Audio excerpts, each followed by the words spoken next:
हरे कृष्ण। तो आप सौ श्रद्धालु भागवत प्रेमी भक्तों हार्दिक स्वागत करिए छे।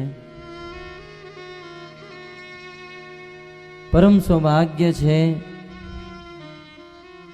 कि आजे भगवान श्री कृष्णनी विशुद्ध लीला रचित श्रीमद भागवत ग्रंथનું આસ્વાદન કરવા જઈ રહ્યા છીએ। કોઈ પણ શુભ કાર્ય કરતા પહેલા ભગવાન, ગુરુ અને વૈષ્ણવના ચરણોમાં પ્રાર્થના અને પ્રણામ કરવા જોઈએ કે જેથી શુભ કાર્યમાં કોઈ પણ પ્રકારનું વિઘ્ન ન આવે। માટે આપણે સૌ ભક્તો ગુરુ, ભગવાન અને વૈષ્ણવના ચરણોમાં પ્રણામ કરશું। આ પ્રણામ કરવાની વિધિને આપણા શાસ્ત્રમાં મંગલાચરણ કહેવાય છે। મંગલાચરણનો અર્થ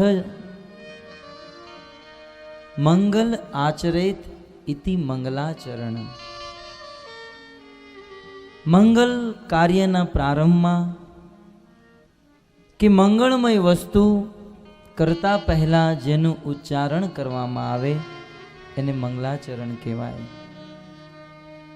તો સૌ પ્રથમ ભગવાન, ગુરુ અને વૈષ્ણવના ચરણોમાં મંગલાચરણ કરીએ। ओम अज्ञानतिमिरान्धस्य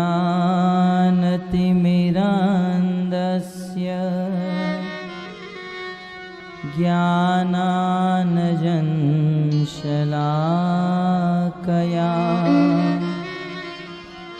चक्षुरुन्मीलितं येन तस्मै श्रीगुरुवे नमः। श्रीचैतन्यमनोभीष्टं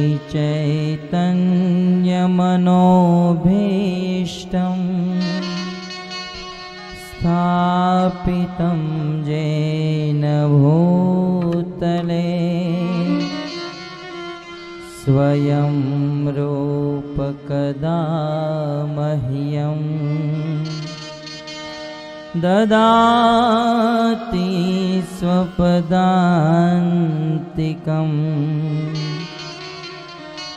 वन्देऽहं श्रीगुरो श्रीयुतपदकमलम्।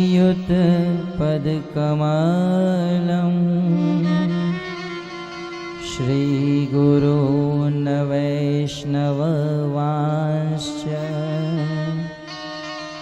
श्रीरूपं सग्रजातं सहगण रघुनाथान्वितं तं सजीवम्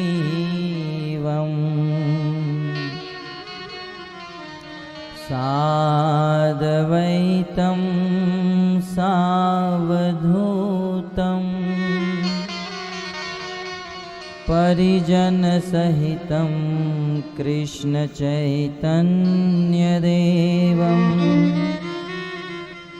श्रीराधा कृष्णपादान्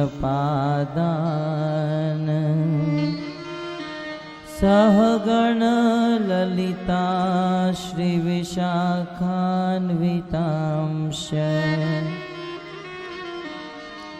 हे कृष्ण करुणा सिंधो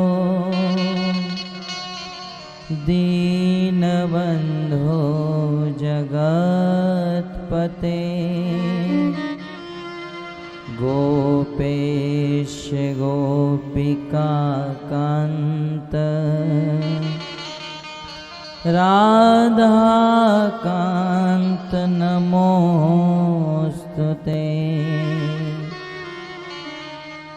तप्त कांचन गौरांगी राधे वृंदावने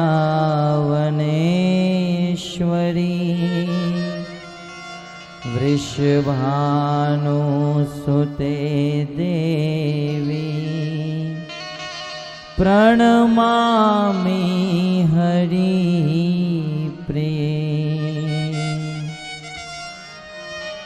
वाञ्छाकल्पतरुभ्यश्च कृपा सिन्धुभ्यैव च पतितानां पावनेभ्यो वैष्णवेभ्यो नमो नमः। जय श्री कृष्ण चैतन्य प्रभु नित्यानंद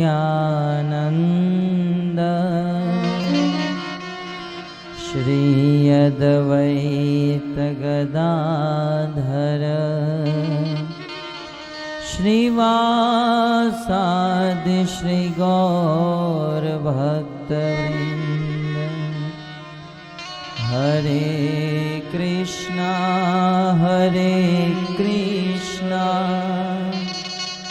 कृष्णा कृष्णा हरे हरे हरे राम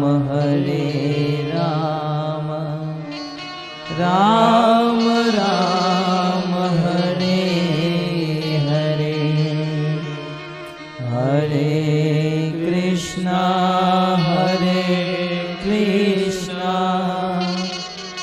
कृष्णा कृष्णा हरे हरे हरे राम राम राम हरे हरे हरे कृष्णा कृष्णा कृष्णा हरे हरे हरे राम राम राम हरे हरे। धन्यवाद आप सौ भक्तों। શ્રીમદ ભાગવત કથા પ્રારંભ થવા જઈ રહી છે।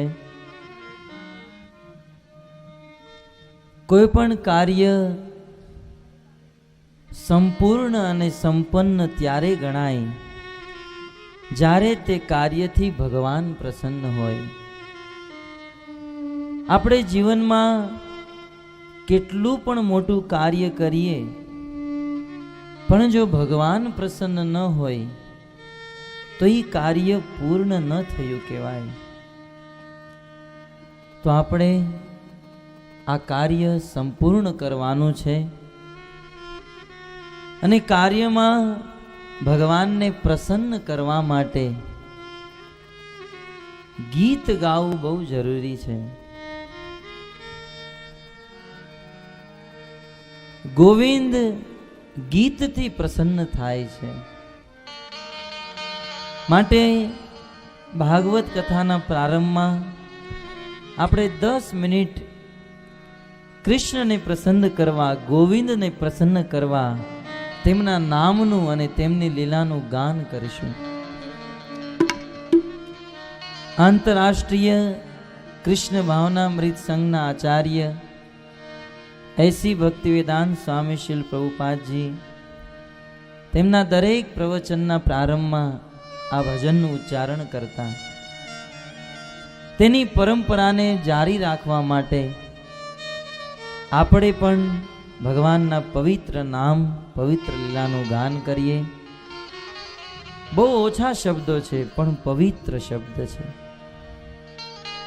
ભજનના બોલ શબ્દ જય રાધા માધવ કુંજ બિહારી ગોપી જન વલ્લભ ગિરિવર ધારી। રાધા માધવ ભગવાન શ્રી કૃષ્ણ અને શ્રીમતી રાધા રાણીની જય હો, જય જયકાર થાય. જે કુંજમાં નિકુંજમાં વાસ કરવા વાળા છે અને જે ગોપીજનોના વલ્લભ પ્રાણ પ્રિય છે એવા શ્રી ભગવાન શ્રી કૃષ્ણની જય જયકાર હો. જે યશોદાના નંદન છે, યશોદાના પુત્ર છે, યશોદાને આનંદ દેવા વાળા છે. યશોદાનંદન બ્રજ જન રંજન, અને વ્રજ વૃંદાવનમાં ગોકુળમાં રહેવા વાળા ભક્તોને સુખ આપવા વાળા, અને યમુનાના તીર, યમુનાના પુલિન કિનારા ઉપર જે વાસ કરે છે એવા ભગવાન શ્રી કૃષ્ણની જય હો. યમુના તીર વનચારી. તો આ શબ્દને આપણે બહુ સુંદર રાગની સાથે આનું આસ્વાદન કરીએ. રાધે મેરી સ્વામિની,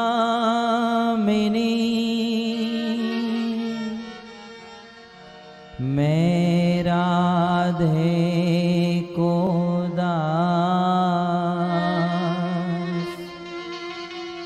જન્મ જન્મ મોહે દીजियो શ્રી વૃંદાવનવાસ.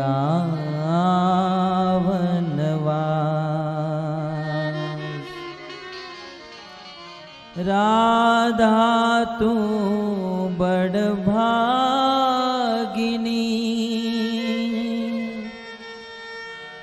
कौन तपस्या की, तीनों लोक के नाथ है, सो तेरो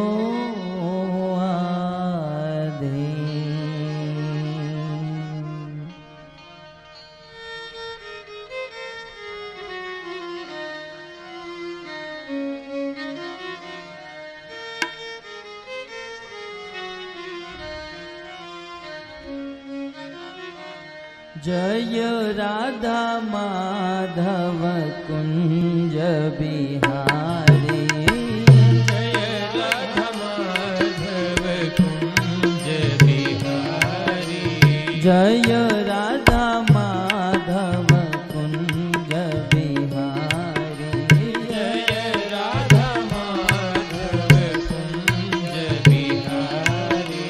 जय राधा माधव कुंज बिहारी,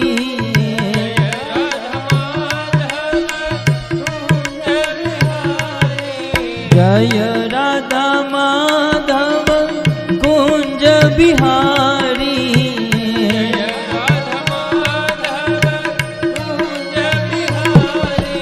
गोपी जन वल्लभ गिरिवरधारी,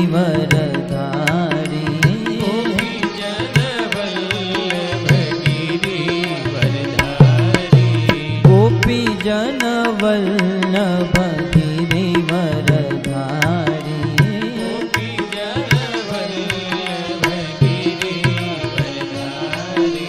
जय राधा माधव कुंज बिहारी,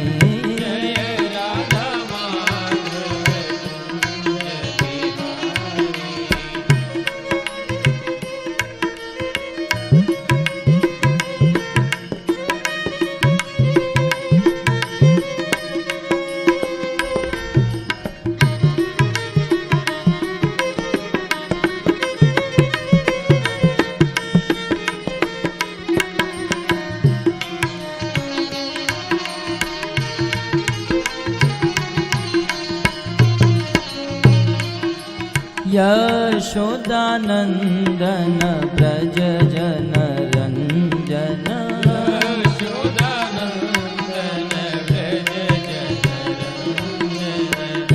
यशोदानंदन ब्रज जन रंजन, यशोदानंदन ब्रज जन रंजन, यशोदानन्दन ब्रज जन रञ्जन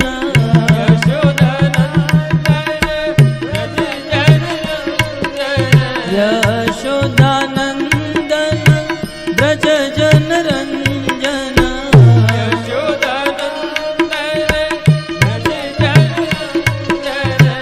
यमुना तीरवनचारी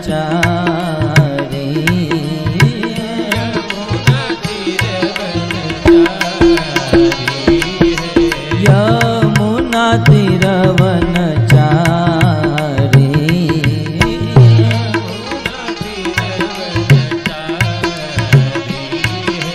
जय राधा माधव कुंज बिहारी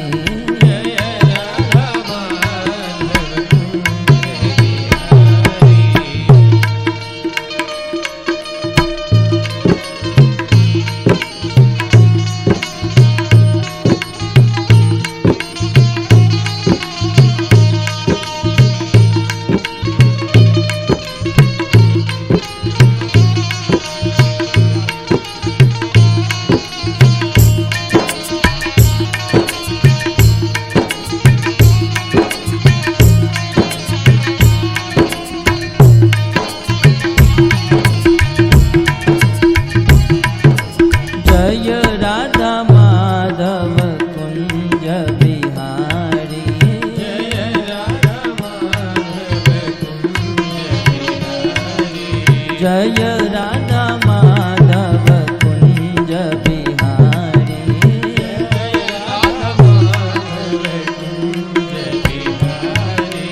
राधा माधव राधा माधव राधा माधव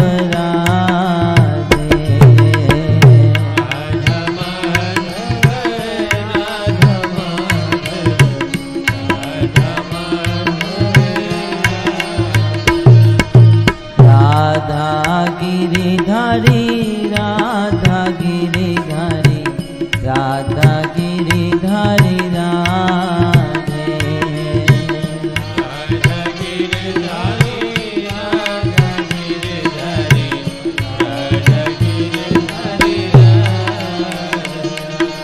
जगन्नाथ जगन्नाथ बलदेव जय सुभद्रा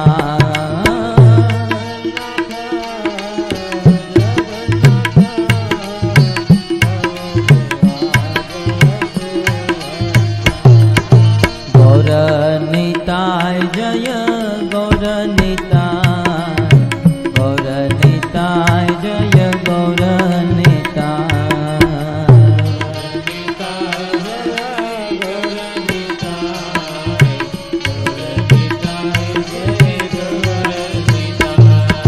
प्रभुपाद प्रभुपाद प्रभुपाद शिल प्रभुपाद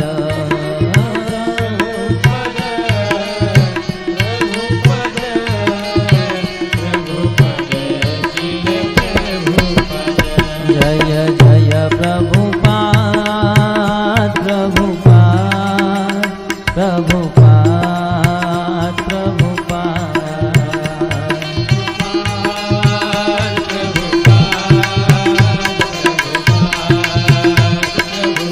निताय गौर हरि बोल हरि बोल हरि बोल हरि बोल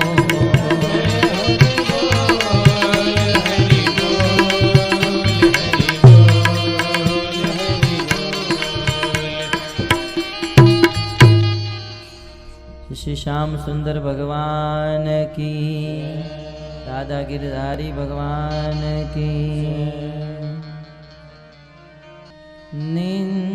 निंदन्तं पुलकोत्करेण विकस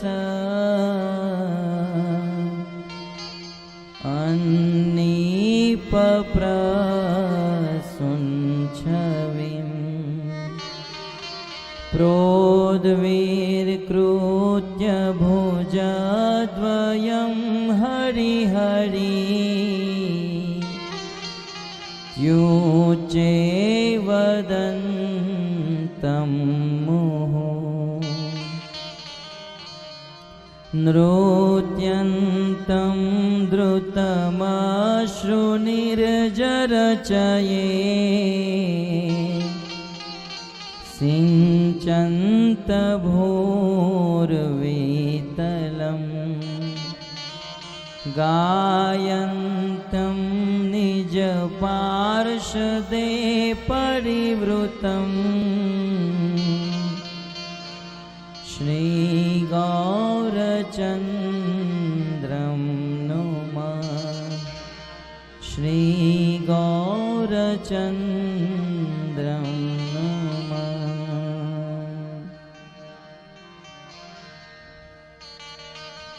वंशी विभूषितकरा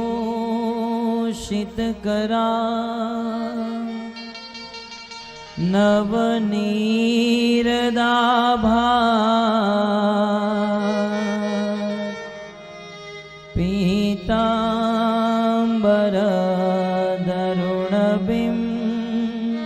पीताम्बरधरुणबिम्ब बफलधरोष्ठा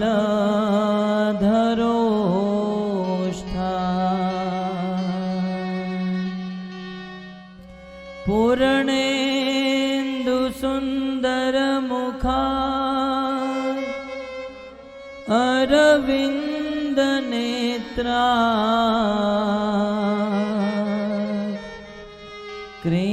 कृष्णात् परं किमपि तत्त्व अहं न जाने। यं प्रव्रजन्तमनुपे तमपेतकृत्यं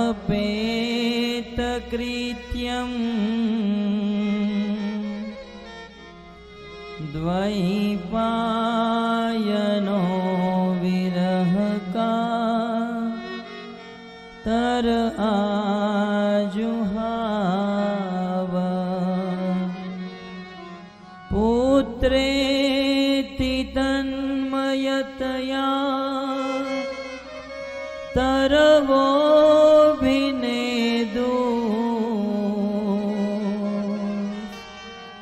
तं सर्वभूतहृदयं मुनिमानतोऽस्मि।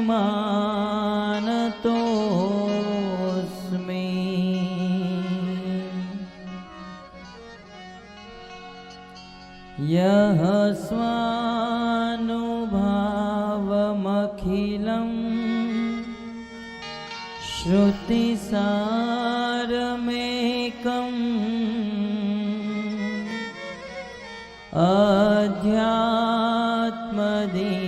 अध्यात्मदीपमतिते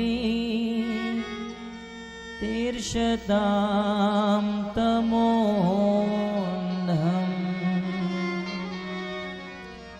संसारिणां करुणया पुराणगुह्यं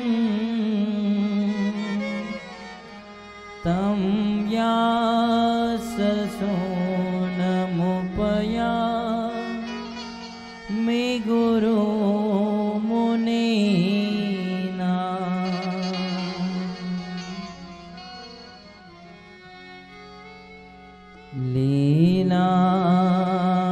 लीलाशुकोसो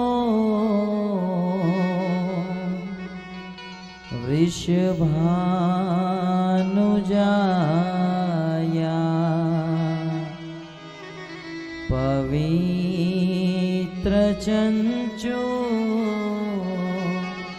प्रियचुम्बनेन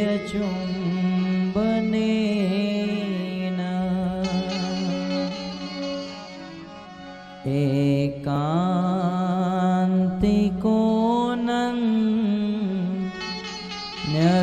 नरहस्य पाठी गोलोकप्रसाद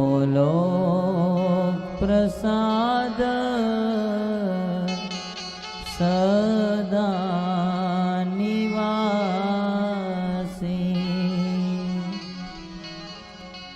करारविन्दे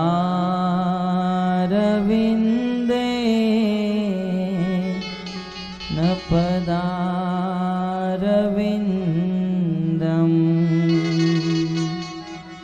मुखारविन्दे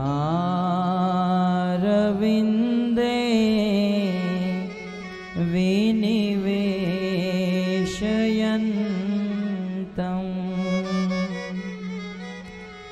वटस्य पत्रस्य पुटेशयानम्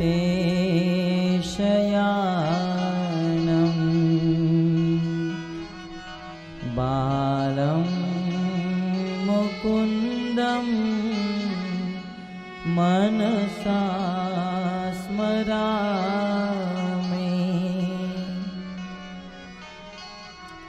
श्रीकृष्ण गोविन्द हरे मुरारे, हे नाथ नारायण वासुदेव, जिहवे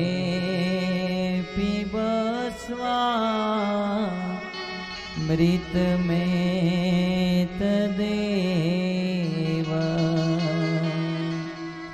गोविंद दामोदर माधवेति,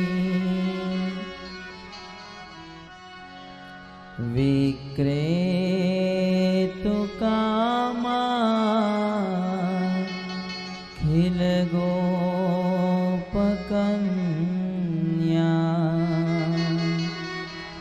मुरारिपादा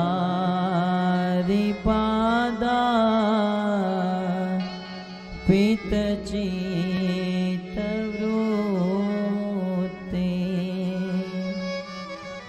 दध्यादिकं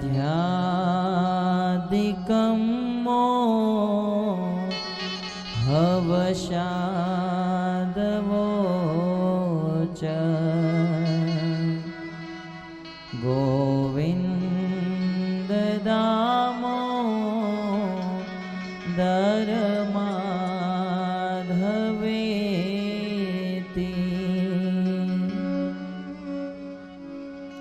गृहे गृहे गोपवधू कदम्बा,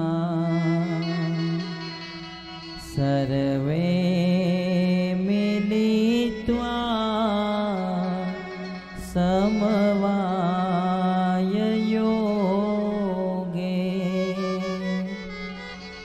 पुण्यानि नामानि पठन्ति नित्यम्, गोविन्द दामोदर माधवेति,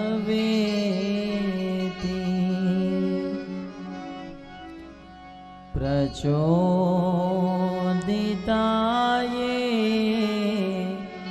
न पुरा सरस्वती, वितन्वताज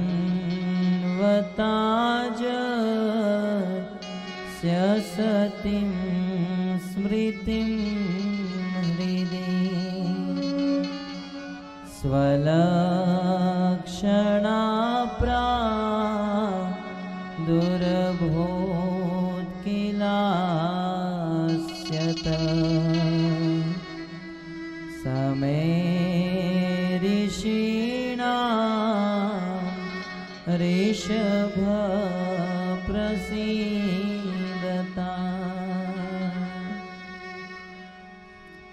भूर्तेर्महद्भिः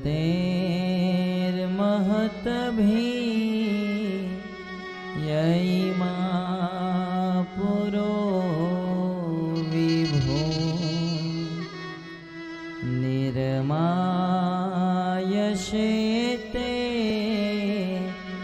यदमुष पुरुष,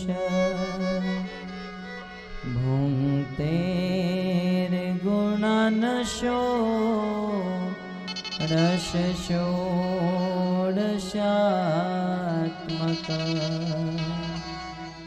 सोलंक श्रेष्ठ भगवान वचांसि मे।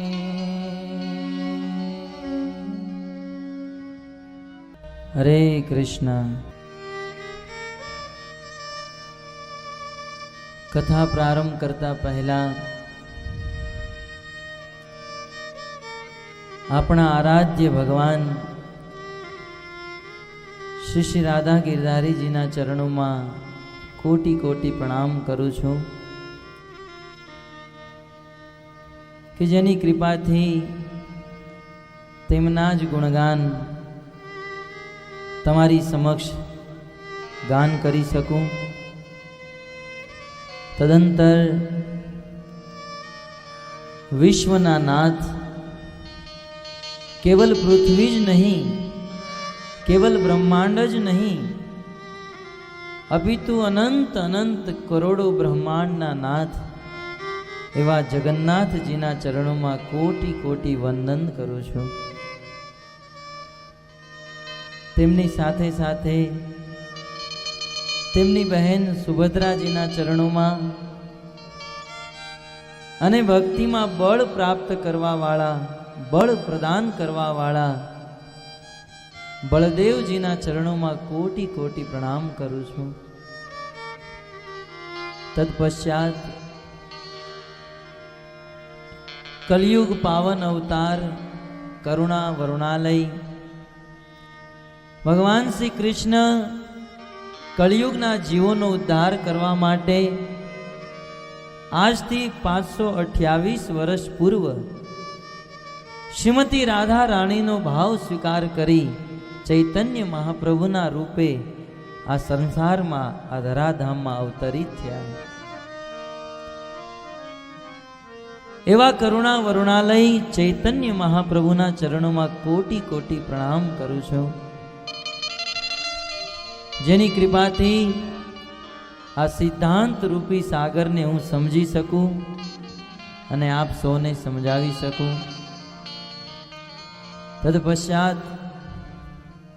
श्रीमद भागवत ने समझवा वाला अने श्रीमद भागवत ने समझी तेनी ऊपर पोतानु मंतव्य देवा वाला जेने संस्कृत में टीका कहेवामां आवे छे। श्रीमद भागवत नी टीका लखवामां सर्वप्रथम सर्वश्रेष्ठ श्रीपाद श्रीधर स्वामीना चरणों में कोटि कोटि प्रणाम करूं छूं। अने तेमनी साथे साथे जीव गोस्वामी, सनातन गोस्वामी, विश्वनाथ चक्रवर्ती ठाकुर अने अनेक आचार्य श्रीपाद वल्लभाचार्य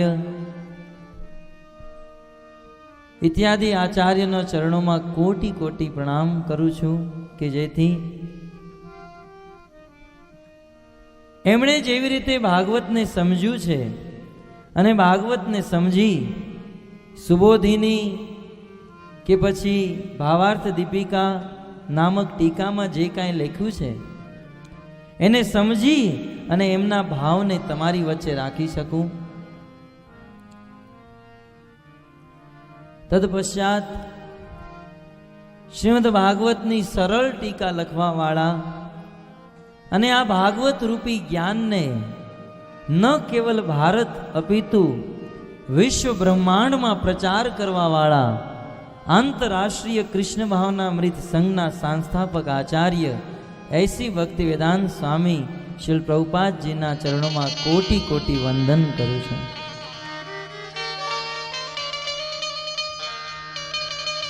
त्यारबाद जेमनी कृपा थी जेमनी कथा श्रवण करी हूँ भागवत ने समझ्यो छू, भागवत ने बोलता सीख्यो छू एवा मारा गुरु महाराज परम वंदनीय प्रातः स्मरणीय श्री श्रीमद राधा गोविंद दास गोस्वामी जी ना चरणों में कोटि कोटि प्रणाम करूं छूं।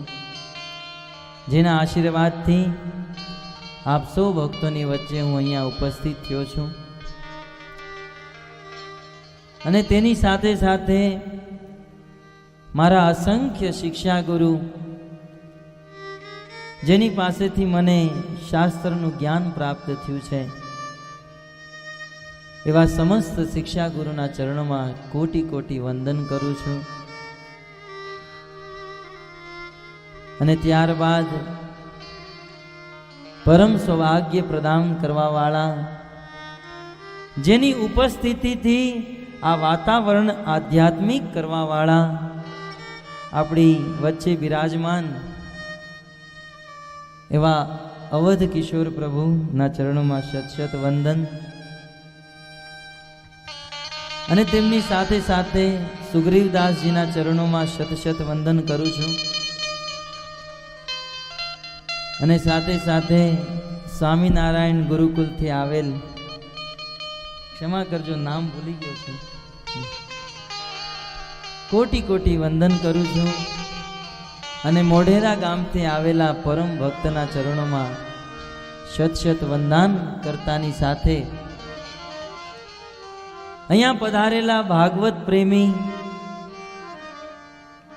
શ્રદ્ધાળુ ભક્તોના ચરણોમાં કોટી કોટી વંદન કરું છું કે આપ સૌ મને આશીર્વાદ આપો. તમારા બધાથી નાનો છું, પણ બેઠો છું બધા કરતા ઉપર. બધા ભક્તોના ચરણોમાં વંદન અને પ્રણામની સાથે શ્રીમદ ભાગવત કથા પ્રારંભ કરવા જઈ રહ્યો છું. બોલો મહામંત્ર હરે કૃષ્ણ હરે કૃષ્ણ.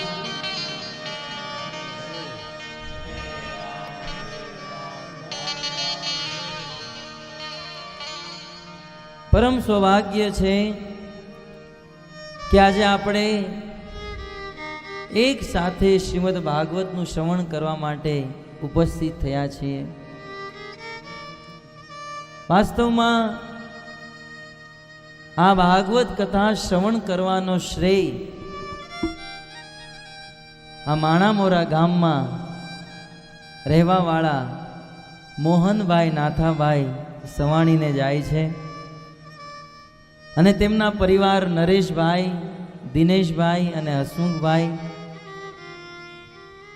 જેમના પરિશ્રમથી અને સહયોગથી આ કાર્ય સફળ થવા જઈ રહ્યું છે. હું ભગવાનના ચરણોમાં પ્રાર્થના કરું છું કે એમને શક્તિ પ્રદાન કરે, ભક્તિ પ્રદાન કરે અને એનું જીવન સુખમય અને ભક્તિમય વીતે.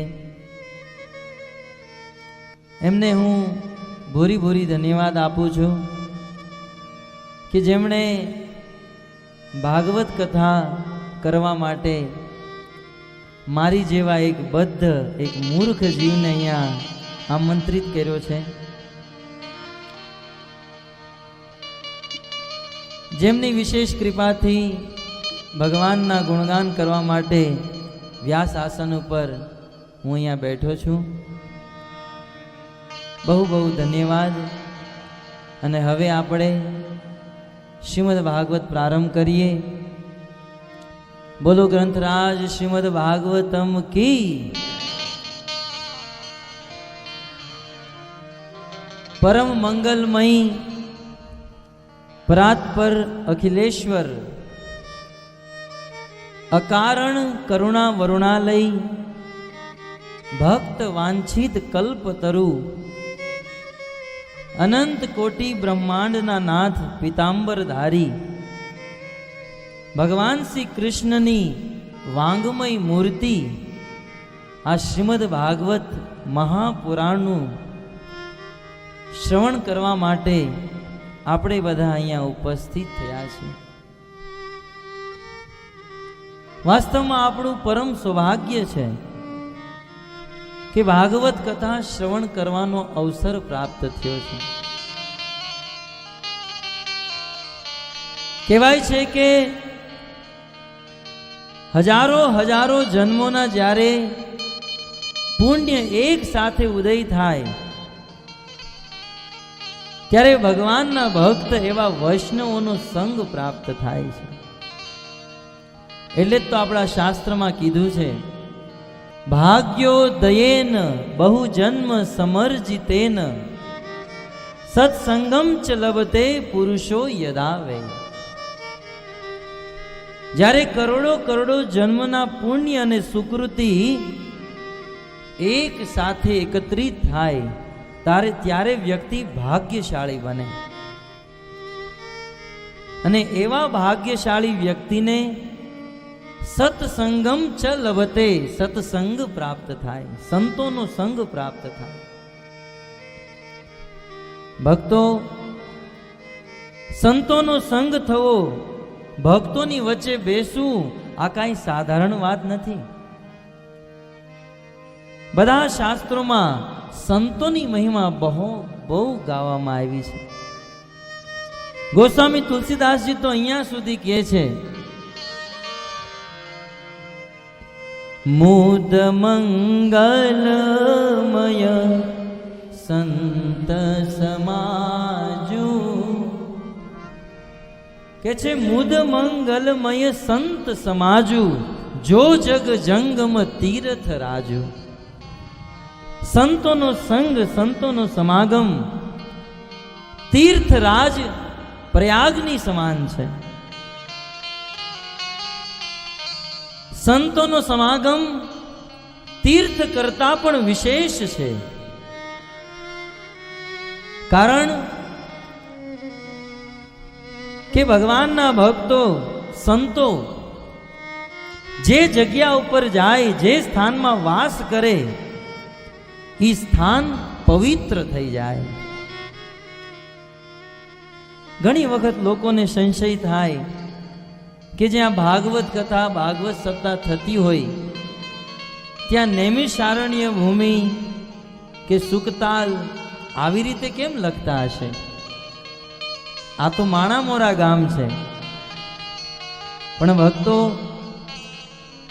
જે સ્થાન ઉપર ભક્તના ચરણ પડી જાય ને, એ સ્થાન ભૌતિક સ્થાન નથી રહેતું, એ સાધારણ સ્થાન નથી રહેતું, એ સ્થાન તીર્થ બની જાય છે.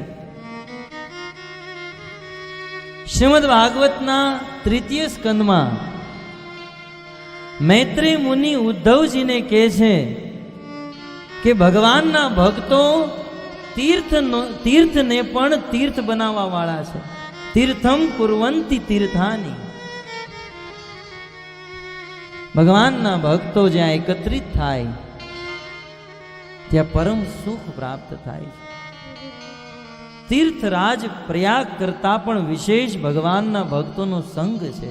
કારણ કે જે તીર્થરાજ પ્રયાગમાં ગંગા, યમુના અને સરસ્વતીનું સંગમ છે, અને એ તીર્થરાજ પ્રયાગમાં જો આપણે જવું હોય તો ઘરેથી બહાર નીકળવું પડે, ટ્રેનમાં બેસી અને પછી પ્રયાગરાજમાં પહોંચાય અને ત્યાં જઈને એ નદીમાં સ્નાન કરીને પછી વ્યક્તિ પવિત્ર થાય. પણ ભગવાનના ભક્તોની મહિમા, સંતોના સંગની મહિમા, સૌથી પહેલા ભગવાનના ભક્તો, સંતો એટલા કૃપાળુ છે કે આપણે આપણા ઘરેથી દૂર નથી જવું પડતું. સંતો જ એમના સ્થાનેથી આપણા પાસે આવે છે અને આપણને પવિત્ર કરે છે. અને બીજો લાભ, તે ગંગા, યમુના અને સરસ્વતીમાં સ્નાન કરીને વ્યક્તિ પવિત્ર થાય કે ન થાય એમાં સંશય છે. કારણ કે પવિત્ર નદીઓમાં સ્નાન કરવા માટે શ્રદ્ધાની અપેક્ષા છે. જેટલી શ્રદ્ધા રાખશો એટલા પવિત્ર થશો. ગંગા, યમુના, સરસ્વતીમાં સ્નાન કરી વ્યક્તિ પવિત્ર થાય એમાં સંશય છે, પરંતુ સંતોનો સંગ કરી, સંતોના દર્શન કરીને વ્યક્તિ પવિત્ર થઈ જાય, ભાગવત પ્રમાણ છે. કે છે ગંગાર પરશ હૈલ પશ્ચાત પાવન. ગંગા નદીમાં તો સ્નાન કર્યા પછી પવિત્ર થવાય. અહીંયાથી દહેરાદૂનમાં બેઠો અને દહેરાદૂનમાં બેસી હરિદ્વારમાં જાઓ અને પછી હરકી પોડીમાં સ્નાન કરો, પછી પવિત્ર બની શકો. પણ સંત અને ભક્તના તો દર્શન કરી લો, દર્શન પવિત્ર કરો, यही तुम्हार ગુણ. સંતોના દર્શન કરવાથી વ્યક્તિ પવિત્ર થઈ જાય. તો આજે આપણા માણામોરા ગામમાં સંતોનો સંગ પ્રાપ્ત થયો છે, ભક્તોનો સંગ પ્રાપ્ત થયો છે. બહુ મોટા સૌભાગ્યની વાત છે. ભગવાન શ્રી રામચંદ્ર જ્યારે 14 વર્ષ પછી રાવણનો વધ કરી અવધપુરીમાં પાછા ફર્યા અને ભગવાન શ્રી રામચંદ્રનું રાજાભિષેક રાજ તિલક કરવામાં આવ્યું. ભગવાન શ્રી રામચંદ્ર અવધના રાજા બન્યા અને રાજા બની નવા વર્ષના દિવસે ભગવાન શ્રી રામચંદ્રએ એમની પ્રજાને બહુ સુંદર ઉપદેશ દીધો. ભગવાનનો ઉપદેશ અદ્ભુત ઉપદેશ કે છે કે મનુષ્ય જીવન બહુ દુર્લભ છે અને આ દુર્લભ હાથી દુર્લભ મનુષ્ય જીવનમાં ભગવાનની ભક્તિ કરવી સૌથી મોટું કાર્ય છે. ત્યારે અવધપુરીની પ્રજાઓએ પૂછ્યું કે પ્રભુ, અમે ભક્તિ કેવી રીતે કરી શકીએ, અમને ભક્તિ કેવી રીતે પ્રાપ્ત થાય? ત્યારે ભગવાન શ્રી રામચંદ્ર એમના શ્રી મુખથી કહે છે કે હે મારી જનતા, હે પ્રજાઓ, તમારે ભક્તિ પ્રાપ્ત કરવી હોય તો સાધુ સંત વૈષ્ણવ અને ભક્તોનો સંગ કરવો પડશે, સત્સંગ કરવો પડશે. અને સત્સંગ કરવા માટે પુણ્ય પુંજ બિનું મિલહીન સંતા, સત્સંગ ગતિ સંસ્કૃતિ કર અંતા. હે દેશવાસીઓ, પુણ્ય પુંજ બિનું મિલહીન સંતા, આજે સંત ભક્ત વૈષ્ણવ અને સાધુ પુણ્યના પુંજ સિવાય નથી મળતા. જ્યારે બહુ બહુ પુણ્ય એકત્રિત થયું હોય ને ત્યારે સંતોનો સંગ થાય. અને સંતોનો સંગ કરી વ્યક્તિને શું પ્રાપ્ત થાય? પ્રશ્ન થઈ શકે કે સમસ્ત શાસ્ત્રોમાં સંતોના સમાગમની મહિમા બતાવી છે, તો સત્સંગ પ્રાપ્ત કરીને વ્યક્તિને શું પ્રાપ્ત થશે? ભગવાન શ્રી રામચંદ્ર કહે છે સત્સંગતિ સંસ્કૃતિ કર અંતા. સંતોની સંગતિ, સાધુઓનો સંગ સંસ્કૃતિ અર્થાત આ ભૌતિક સંસારનો અંત કરી નાખશે. અર્થાત વારંવાર માતાના ગર્ભમાં આવી જન્મ મૃત્યુ જરા વ્યાધિના દુઃખ આપણે ભોગવી રહ્યા છીએ. પુનરપી જન્મમ પુનરપી મરણમ પુનરપી જનની જઠરે શયનમ. પુનઃ પુનઃ બારંબાર માતાના ગર્ભમાં આવી જે ભીષણ દુઃખ આપણે સહન કરી રહ્યા છીએ, આ દુઃખ અને આ સંસ્કૃતિ, આ સંસારનો અંત આવી જશે. ક્યારે? જ્યારે સત્સંગ કરશું. સંતોના સંગની બહુ મહિમા છે. ભગવાન કપિલદેવ ભાગવતના 3ય સ્કંદમાં એમની માં દેવહૂતિને ઉપદેશ દેતા કહે છે કે માં, સતામ પ્રસંગાન મમ વીર્ય સંવિદો ભવંતી હૃત કર્ણ રસાયણા કથા. હે માં, સતામ પ્રસંગાન, સંતોનો પ્રકૃષ્ટ રૂપે જ્યારે વ્યક્તિ સંગ કરે, સમાગમ કરે, ત્યારે એમના મુખેથી ધારાવાહિક ભગવાન શ્રી કૃષ્ણની કથા નીકળે છે. અને તે કથા કેવી છે કે છે ભવંતી રીત કર્ણ રસાયણ. ભગવાનની કથા શ્રુત મધુર પણ છે અને રીત મધુર પણ છે. ભગવાન શ્રી કૃષ્ણની કથા કાનને પણ આનંદ આપે અને કૃષ્ણની કથા હૃદયને પણ આનંદ આપે. હૃદય અને કાનને આનંદ આપવા વાળું આ એક રસાયણ છે. અને આ રસાયણ પ્રાપ્ત કરી તદ જોશદા દાસ અપવર્ગ વર્તમની શ્રદ્ધા રતિર ભક્તિ અનુક્રમિષ્યતિ. કૃષ્ણ કથા રૂપી રસાયણ પ્રાપ્ત કરી વ્યક્તિ અપવર્ગને પ્રાપ્ત થાય, ભગવાનના ધામને પ્રાપ્ત થાય.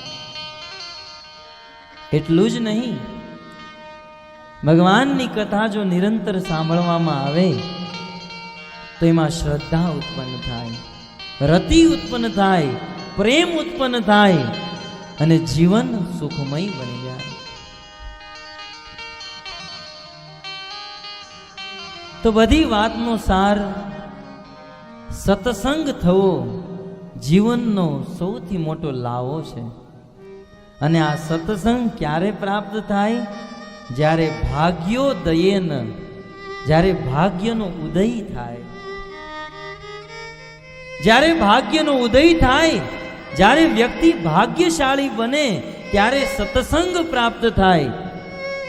અને જ્યારે સત્સંગ પ્રાપ્ત થાય ત્યારે શ્રીમદ ભાગવત જેવી ભગવાનની કથા પ્રાપ્ત થાય. તો પ્રશ્ન થાય કે ભગવાનની કથા સાંભળી આપણને શું મળશે? કે છે અજ્ઞાન હેતુકૃત મોહ અંધકાર નાશમ.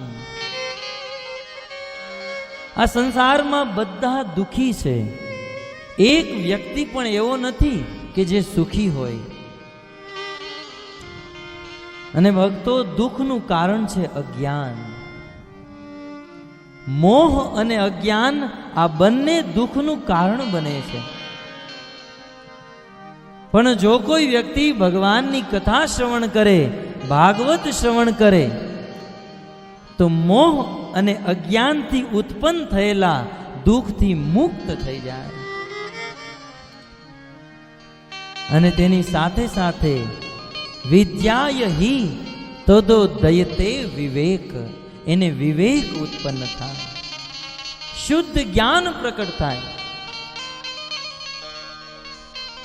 એટલા માટે તો તુલસીદાસજીએ કીધું છે, બિન સત્સંગ વિવેક ન હોય. સત્સંગ કર્યા વગર વિવેક ઉત્પન્ન નથી થતો. વિવેક પ્રાપ્ત કરવો હોય સત્સંગ કરવો જોઈએ.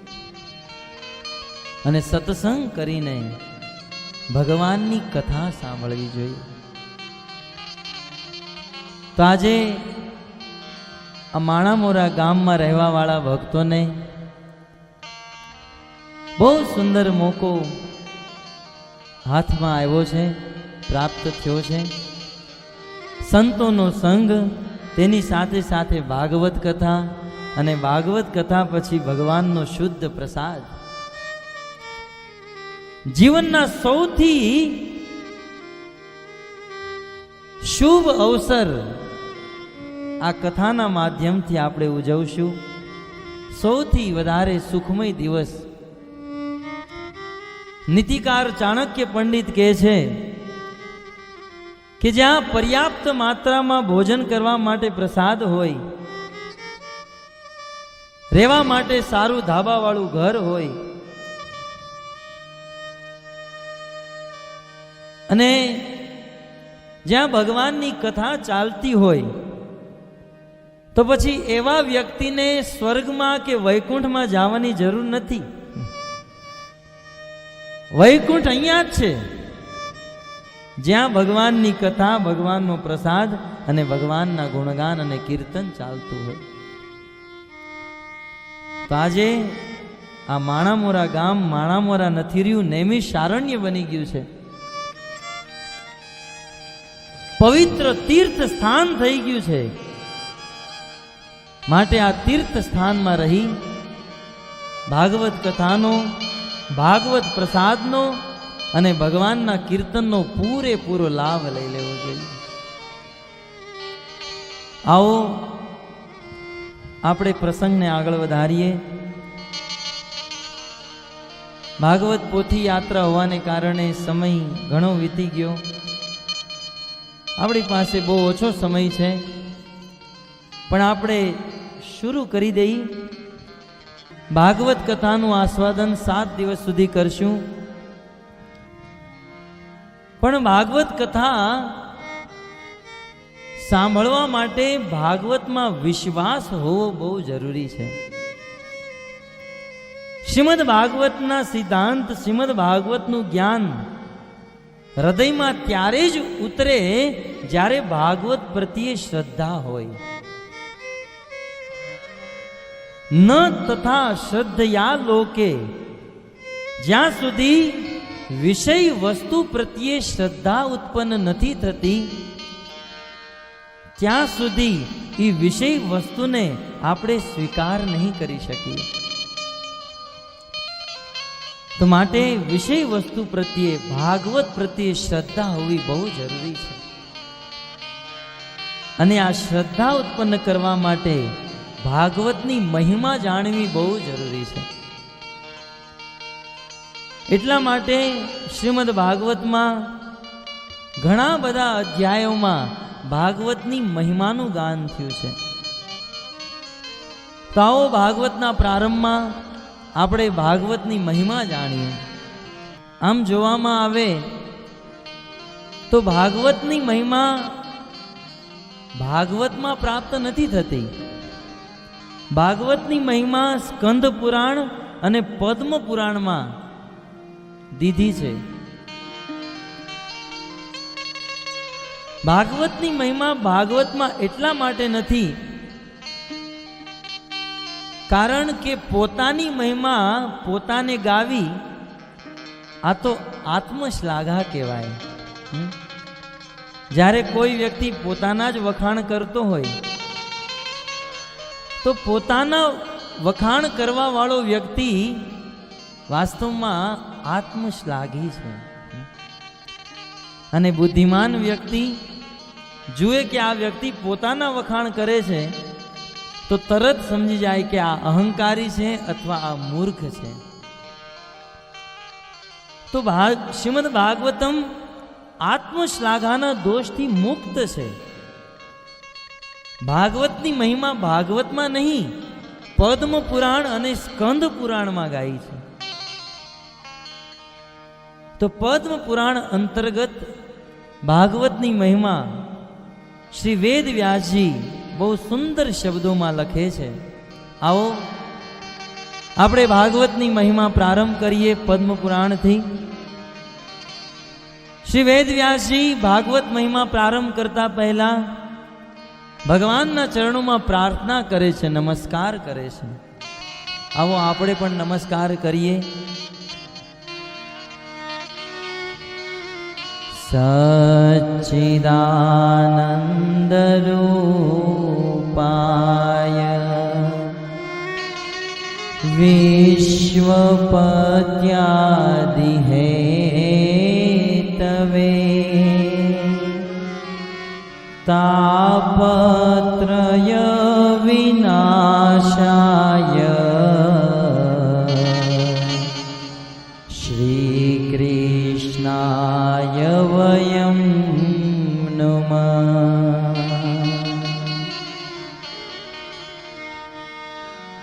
સમસ્ત વેદ શાસ્ત્ર,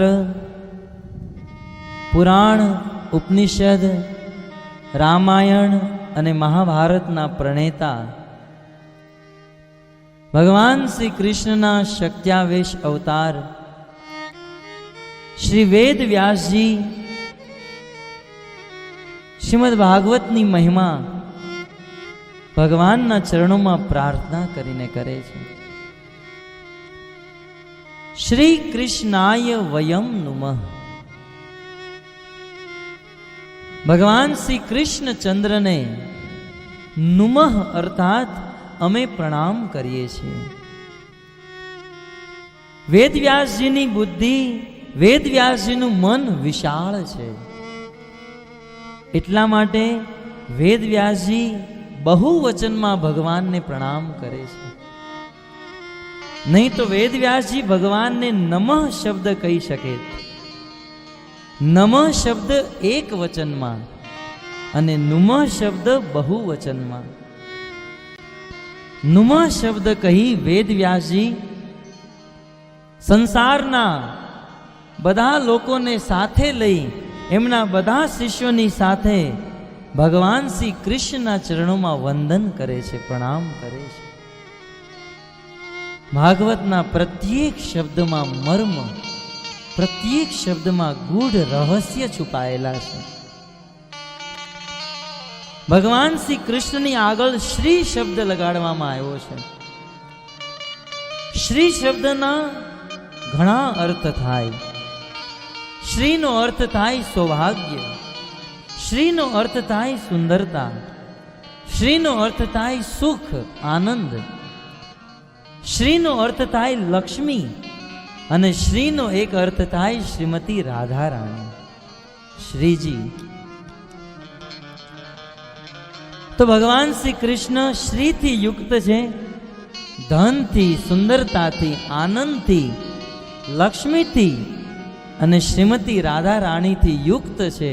માટે કૃષ્ણને શ્રી કૃષ્ણ કહેવામાં આવે છે. શ્રી કૃષ્ણને હું પ્રણામ કરું છું, અમે પ્રણામ કરીએ છીએ. તો માનો વેદવ્યાસજીને કોઈ પ્રશ્ન પૂછે કે તમે શ્રી કૃષ્ણને પ્રણામ કરો છો, તે શ્રી કૃષ્ણ કેવા છે? ત્યારે આ મંગલાચરણ રૂપી શ્લોકમાં વેદવ્યાસજી ભગવાન શ્રી કૃષ્ણ વિશે બહુ સુંદર નિરૂપણ કરી રહ્યા છે. આ શ્લોકમાં વેદવ્યાસજી ભગવાન શ્રી કૃષ્ણનું સામર્થ્ય, ભગવાન શ્રી કૃષ્ણનો પરિચય, ભગવાન શ્રી કૃષ્ણનો સ્વભાવ અને ભગવાન શ્રી કૃષ્ણનું સ્વરૂપ વર્ણન કરી રહ્યા છે. વેદવ્યાસજી ભગવાન શ્રી કૃષ્ણનું સ્વરૂપ પરિચય આપતા કહે છે કે કૃષ્ણ સત ચિત આનંદ રૂપથી બનેલા છે. કૃષ્ણ કેવા છે? કે છે સચ્ચિદાનંદ રૂપાય. ભગવાન શ્રી કૃષ્ણચંદ્ર સત ચિત અને આનંદથી બનેલા છે. ભક્તો, આપણા બધાનું શરીર પંચ મહાભૂતનું બનેલું છે, જેમાં પૃથ્વી, જળ, અગ્નિ, વાયુ અને આકાશનો સમાવેશ છે.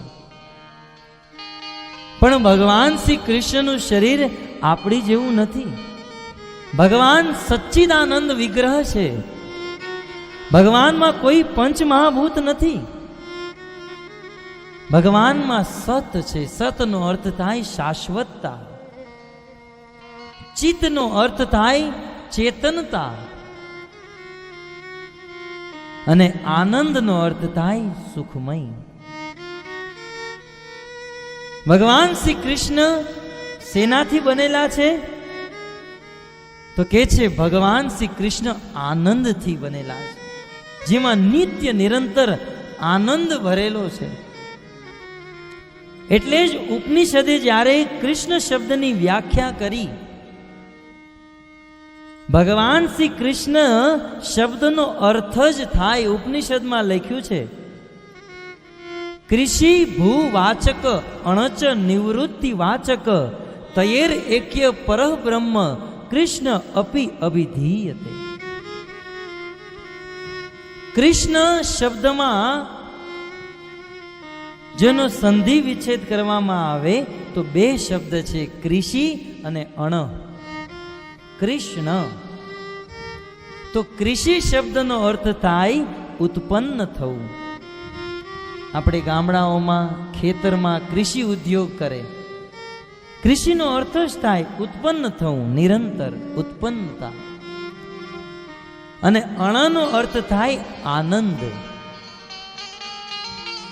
જેનાથી નિત્ય નિરંતર 24 કલાક આનંદ ઉત્પન્ન થાય, એને કૃષ્ણ કહેવામાં આવે છે. તો ભગવાન શ્રી કૃષ્ણનો અર્થ જ આનંદમય થાય, જેનાથી નિત્ય નિરંતર આનંદ ઉત્પન્ન થાય. હવે જો આ જ્ઞાનને પ્રાપ્ત કરવું બહુ સરળ છે. સંસારના લોકો આનંદ માટે, સુખ માટે રાત દિવસ મહેનત કરે છે. તો જેને જેવું થવું હોય ને, એવા વ્યક્તિનો સંગ કરાય.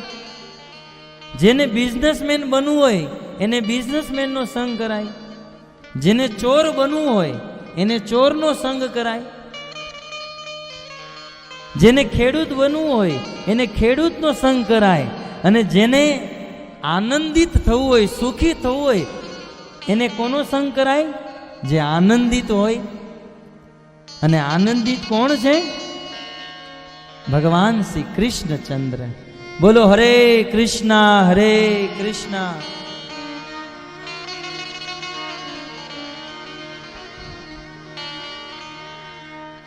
બહુ સરળ જ્ઞાન, સરળ સિદ્ધાંત છે. ભગવાન શ્રી કૃષ્ણ સત, ચિત અને આનંદથી બનેલા છે. એનું સ્વરૂપ સચ્ચિદાનંદમય છે. જે ભગવાન આનંદથી બનેલા છે અને એવા ભગવાનનું નામ અને એવા ભગવાનની કથા જો આપણે સાંભળશું તો આપણે પણ આનંદિત થઈ જશું. જીવનમાં આનંદ આવશે, સુખ આવશે. તો વેદ વ્યાસજી સૌ પ્રથમ ભગવાનના સ્વરૂપનો પરિચય આપે, તત્પશ્ચાત ભગવાનના સામર્થ્યનો પરિચય આપે. માનો કોઈ પૂછે વેદ વ્યાસજીને, ઠીક છે તમારા ભગવાન કૃષ્ણ સુખમય છે, આનંદમય છે, પણ એના કાંઈ પરાક્રમ ખરા? એનું સામર્થ્ય શું છે? એ શું કરી શકે? ત્યારે વેદ વ્યાસજી કહે છે, વિશ્વપત્યાદિ હેતવે. ભગવાન શ્રી કૃષ્ણ આ સંસારનું સર્જન કરે છે, ઉત્પત્તિ કરે છે. ભગવાન શ્રી કૃષ્ણ જ આ સંસારને ચલાવે છે અને એ જ કૃષ્ણ આ સંસારનો પ્રલય કરે છે. તો આ સંસારને પ્રકટ કરવું, ચલાવવું અને પ્રલય કરવું, આ ત્રણેય કામ ભગવાન શ્રી કૃષ્ણ કરે છે એવું વેદ વ્યાસજીનું કહેવું છે. ભગવાન શ્રી કૃષ્ણ સર્વ સમર્થ્ય છે. માટે જ જ્યારે બ્રિટિશર્સ આપણા દેશમાં આવ્યા, આ અંગ્રેજ લોકો બહુ બુદ્ધિમાન હતા અને છે. અંગ્રેજોએ ભગવાનને ગોડ સંજ્ઞા દીધી. આપણે ભગવાનને ભગવાન કહીએ, મુસલમાન લોકો અલ્લાહ કહે, અને અંગ્રેજો શું કહે? ગોડ. ગોડનો સ્પેલિંગ થાય GOD. તો અંગ્રેજ લોકોએ વિચાર્યું કે જે ગોડ હોય, ગોડ અર્થાત G for generator, O for operator and D for destroyer. G for generator, generator એટલે જનરેટ કરવું, સૃષ્ટિ કરવી, પ્રકટ કરવું. O અર્થાત એને સંભાળવું, ઓપરેટર. અને ડી અર્થાત ડિસ્ટ્રોયર, એને પ્રલય કરવું. જો કેટલા બુદ્ધિમાન હતા. ગોડ સંજ્ઞા દીધી. વાસ્તવમાં ભગવાન શ્રી કૃષ્ણ જ આ સંસારનું સર્જન કરવા વાળા, સંસારને ચલાવવા વાળા અને સંસારને પ્રલય કરવા વાળા. સામર્થ્ય પરિચય આપ્યા બાદ ભગવાનનો સ્વભાવ પરિચય આપે છે. ઠીક છે, ભગવાન શ્રી કૃષ્ણ સચ્ચિદાનંદમય છે, સંસારનું સર્જન, પાલન, પ્રલય કરે છે. તેનો સ્વભાવ કેવો છે? ત્યારે વેદ વ્યાસજી કહે છે કે ભગવાનનો સ્વભાવ તાપત્રય વિનાશાય. ભગવાનનો અદ્ભુત સ્વભાવ છે. જે વ્યક્તિ શ્રી કૃષ્ણના શરણમાં જાય, કૃષ્ણના શરણમાં જવા વાળાના બધા દુઃખોને હરણ કરી લે. તાપત્રય વિનાશાય કે છે આ સંસારમાં ત્રણ પ્રકારના તાપ. તાપ અર્થાત દુઃખ, ક્લેશ. ત્રણ પ્રકારના તાપ બહુ દુઃખ આપે. આદિ દૈવિક તાપ, આદિ ભૌતિક અને આદિ આધ્યાત્મિક તાપ. જ્યાં ભગવાન શ્રી કૃષ્ણની ઉપસ્થિતિ હોય ત્યાં આ ત્રણમાંથી એક પણ તાપ તપાવી ન શકે. એટલા માટે રામ રાજ્યની વાત જ્યારે આવે ત્યારે ગોસ્વામીજી લખે, દૈવિક દૈહિક ભૌતિક તાપા, રામ રાજ્ય કા હું નહીં વ્યાપા. ભગવાન શ્રી રામચંદ્રના રાજ્યમાં દૈવિક દૈહિક કે ભૌતિક કોઈ પણ પ્રકારનો તાપ નહોતો.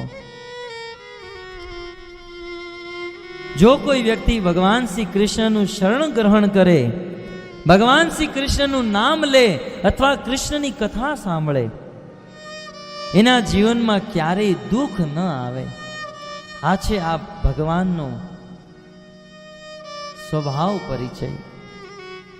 તો વેદ વ્યાસજી બહુ સુંદર ભગવાન વિશે કહે છે કે હું શ્રી કૃષ્ણને પ્રણામ કરું છું, જે શ્રી કૃષ્ણ સત ચિત આનંદ ના વિગ્રહ છે, જે કૃષ્ણ આ સંસારનું સર્જન પાલન અને પ્રલય કરે છે, અને જે કૃષ્ણની શરણમાં જવાથી બધા દુઃખોથી મુક્ત કરી દે છે, એવા શ્રી કૃષ્ણને હું હું પ્રણામ કરું છું. વેદ વ્યાસજી ભગવાન શ્રી કૃષ્ણને પ્રણામ કરે છે. નમઃ શબ્દ બહુ ઉપાધ્યેય છે. ભગવાનને પ્રણામ કરવા બહુ મોટી ભક્તિ છે. તમે નવદા ભક્તિનું નામ સાંભળ્યું હશે. આપણા વેદોમાં, શાસ્ત્રમાં, આચાર્યો દ્વારા અને મહાભાગવત પ્રહલાદ મહારાજ દ્વારા નવદા ભક્તિનું વર્ણન થયું છે. આ નવદા ભક્તિમાં એક ભક્તિ છે વંદન ભક્તિ, ભગવાનને પ્રણામ કરવા. વાસ્તવમાં આ વંદન ભક્તિ જે છે, ભગવાન શ્રી કૃષ્ણ વંદન ભક્તિથી રીઝે છે, પ્રસન્ન થાય. એક આચાર્ય તો બહુ સુંદર કહે છે, વંદન અને ચંદન, ભગવાનના ચરણોમાં વંદન અને ભાલ ઉપર ચંદન, આ બે વ્યક્તિ જો કરતો થઈ જાય તો ભગવાન એનાથી પૂર્ણ પ્રસન્ન થઈ જાય.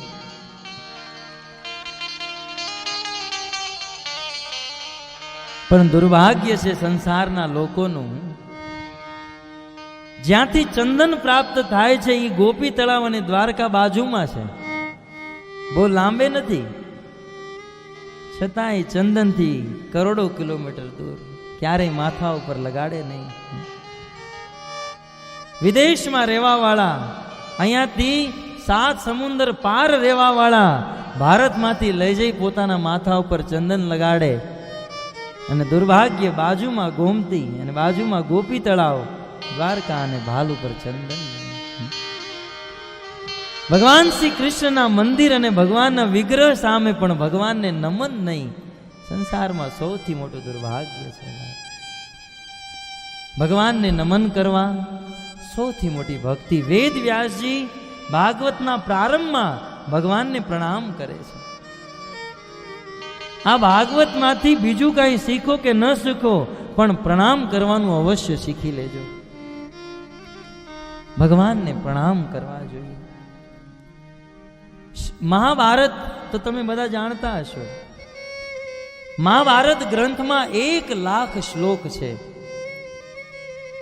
વેદવ્યાસજી 1,00,000 શ્લોકની વચ્ચે એક શ્લોકમાં લખે છે કે ભગવાનને નમન, એક વખત ભગવાનના ચરણોમાં પ્રણામ કરવાથી કેટલું ફળ મળે કે છે 10 અશ્વમેઘ યજ્ઞ કરવાનું ફળ એક વખત ભગવાનને પ્રણામ કરવાથી મળી જાય.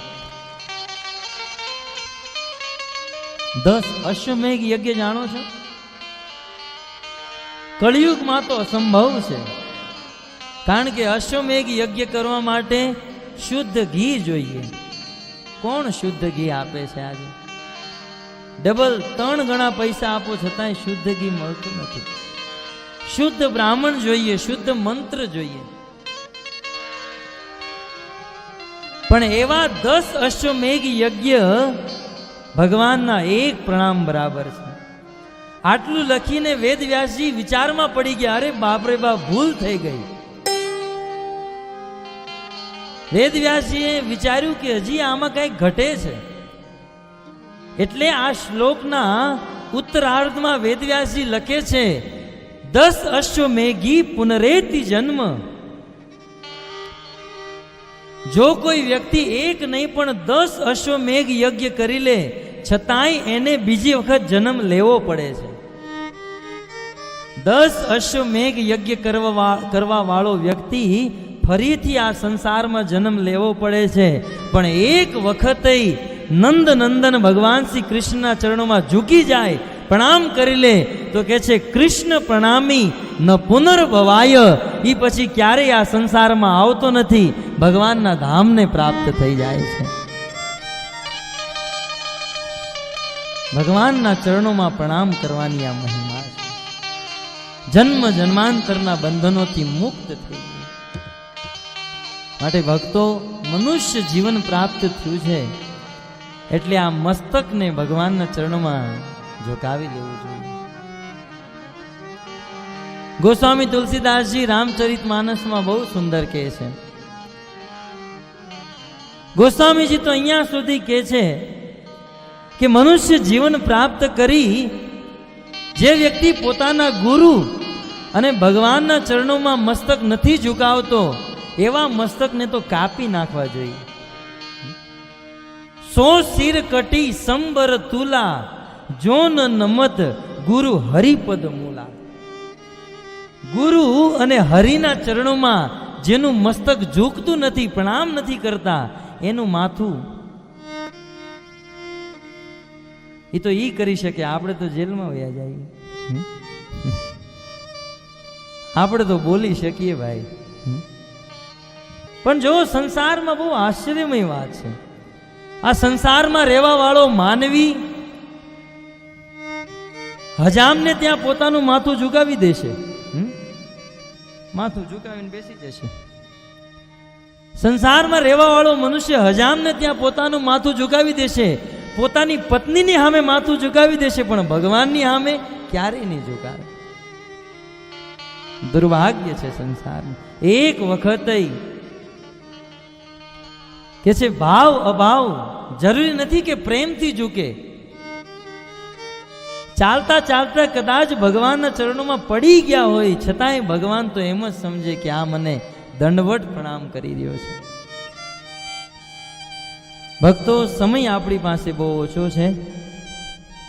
વેદ વ્યાસજી ભાગવતના પ્રારંભમાં જ કહે છે કે સચ્ચિદાનંદ રૂપાય વિશ્વપત્યાદિ હેતવે તાપત્રય વિનાશાય શ્રી કૃષ્ણાય વયમ નુમઃ. ભગવાન શ્રી કૃષ્ણચંદ્રને અમે પ્રણામ કરીએ છીએ. પ્રણામ કરવા જોઈએ. સૌ ભક્તોને નિવેદન, જ્યારે આ કથા મંડપમાં આવે તો સૌથી પહેલા ભગવાન શ્રી શ્યામ સુંદરને પ્રણામ કરે. આ કથા સાંભળવા માટે શ્યામ સુંદર બિરાજમાન છે. ભગવાન શ્રી કૃષ્ણ આવ્યા છે તો કૃષ્ણને પ્રણામ કરી, તદંતર ભાગવત પણ ભગવાનનું જ એક સ્વરૂપ છે, ભાગવતને પ્રણામ કરી, તત્પશ્ચાત સમસ્ત વૈષ્ણવને પ્રણામ કરી પછી આપણે આપણા સ્થાને બેસવું જોઈએ. આ એક આચરણ છે. આવી રીતે જો શિષ્ટાચાર અને આચરણનું પાલન કરીએ તો જે કાંઈ પણ આપણે સાંભળીએ છીએ આપણા જીવનમાં ઉતરે, યાદ રહે.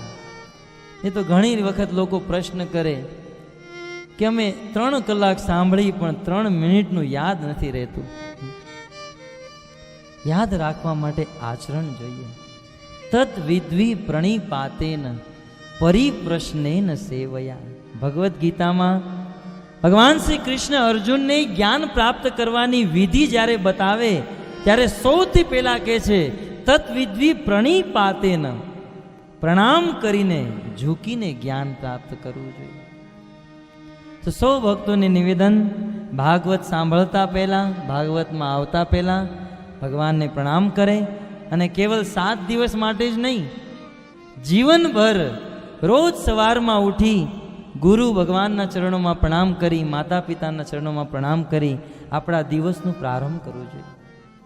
ભગવાન શ્રી રામચંદ્રના જીવનમાં આવ્યું છે ને, પ્રાતઃ કાલ ઉઠ કે રઘુનાથા, યદ્યપિ ભગવાન હતા અખિલ બ્રહ્માંડ નાયક, અનંત કોટી બ્રહ્માંડના નાથ પરબ્રહ્મ, કોઈને પ્રણામ કરવાની જરૂર છે એને? જેને આખું સંસાર પ્રણામ કરે છે, પણ એ રઘુનાથ ભગવાન શ્રી રામચંદ્ર.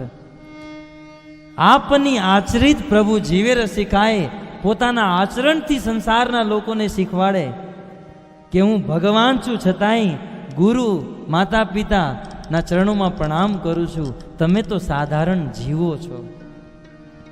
માટે બધાને પ્રણામ કરવાની જરૂર છે. પ્રણામ કરો અને ભગવાનને પ્રસન્ન કરો.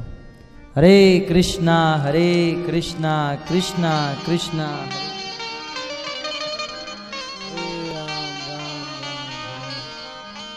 શાસ્ત્રમાં પ્રણામ કરવાની ઘણી બધી વિધિ બતાવી છે. પ્રણામ બે પ્રકારના હોય, અષ્ટાંગ પ્રણામ અને પંચાંગ પ્રણામ. અષ્ટાંગ પ્રણામ અર્થાત દંડવટ, આપણા શરીરના 8 અંગ જમીનથી સ્પર્શ હોય. તો જ્યારે પણ ભગવાનને આપણે પ્રણામ કરીએ ત્યારે અષ્ટાંગ પ્રણામ કરીએ.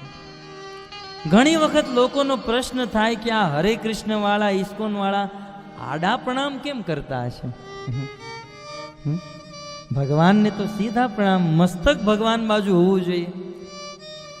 તો આ તો ડાબો હાથ ભગવાનની બાજુ કેમ? જિજ્ઞાસા થવી સ્વાભાવિક છે. અને જેને જિજ્ઞાસા થાય ને એ જ જ્ઞાની સમજવું. બાકી જેને જિજ્ઞાસા ન થાય,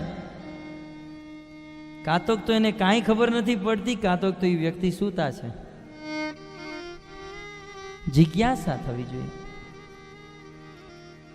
તો પ્રશ્ન થાય, ભગવાનને આ હરે કૃષ્ણ વાળા, ઇસ્કોન વાળા આડા પ્રણામ કેમ કરે?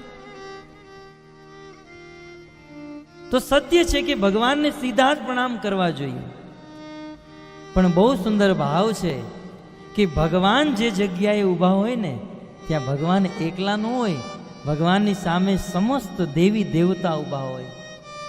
તમે રામાયણ વાંચો, ભાગવત વાંચો, વેદ પુરાણ ઉપનિષદ વાંચો, જ્યાં જ્યાં ભગવાન પ્રકટ થાય, ભગવાનની પહેલા તો દેવતા આવીને ઊભા રહી ગયા હોય.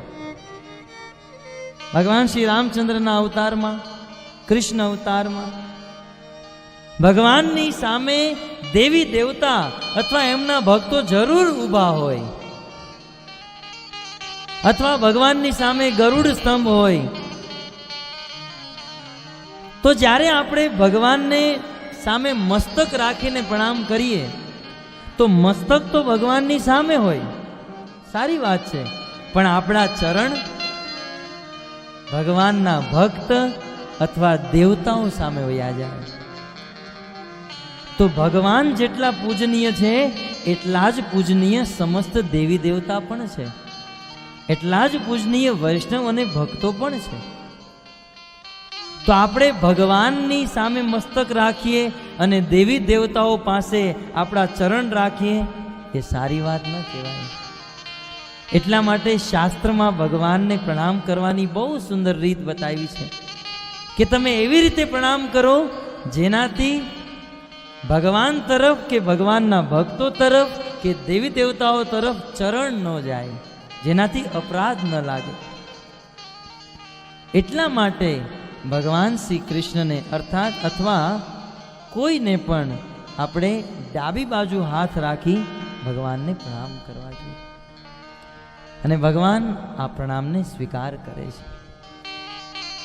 અને ભગવાનને પ્રણામ કરતી વખતે એમનો પ્રણામ મંત્ર બોલી એમને પ્રાર્થના કરી ભગવાનને નિવેદન કરવું જોઈએ. જેમ વેદ વ્યાસજી ભગવાનને પ્રાર્થના કરે છે કે પ્રભુ, તમારું રૂપ સચ્ચિદાનંદમય છે, તમે આ સૃષ્ટિના સર્જન, પાલન અને પ્રલય કરવા વાળા છો, અને તમે જ આ સંસારના દુઃખોને દૂર કરવા વાળા છો. હું તમને પ્રણામ કરું છું. તો આવી રીતે ભગવાનને પ્રણામ કરવા જોઈએ. અને પ્રણામમાં ભગવાનનો પ્રણામ મંત્ર બોલવો જોઈએ. ઘણા લોકો ભણ્યા ન હોય એટલે સંસ્કૃતનો મંત્ર, સંસ્કૃતના શ્લોક ન આવડે, કોઈ વાંધો નહીં, મહામંત્ર તો આવડે ને. હરે કૃષ્ણ કૃષ્ણ કૃષ્ણ હરે હરે, હરે રામ રામ રામ હરે. તો ભગવાનના મહામંત્ર સાથે પ્રણામ કરી લેજો, ભગવાન આ પ્રણામને પૂર્ણ માનશે. તો ભાગવત સપ્તાહના પ્રથમ દિવસના પ્રથમ સત્રને હું ભગવાનને પ્રણામ કરી આ સત્રને વિરામ આપું છું. સચ્ચિદાનંદ રૂપાય વિશ્વપત્યાદિ હેતવે તાપત્રય વિનાશાય શ્રી કૃષ્ણાય વયમ નમઃ. હરે કૃષ્ણ કૃષ્ણ કૃષ્ણ હરે હરે હરે રામ રામ રામ હરે હરે. તો આવી રીતે 7 દિવસમાં 14 સત્ર, એક સત્ર સમાપ્ત થયું. હવે 13 સત્ર બાકી રહ્યા છે. સવારમાં 9 થી 12 અને સાંજે 3 થી 6 શ્રીમદ ભાગવત કથા ગંગામાં આપણે સ્નાન કરશું અને તદંતર ભાગવત પ્રસાદનું આસ્વાદન. અને તેની સાથે સાથે બધા ભક્તોને નિવેદન કે અહીંયા એક સાથે સેંકડો વૈષ્ણવો પધાર્યા છે, તો બધા વૈષ્ણવોને અને આ ગામમાં રહેવાવાળા ભક્તોને પણ નિવેદન સમયસર અહીંયા હાજર થઈ જાય. અને વિશેષ રોજ સવારે 5:30 વાગે મંગળા આરતી થશે, તો મંગળા આરતીમાં પણ બધા ભાગ લે.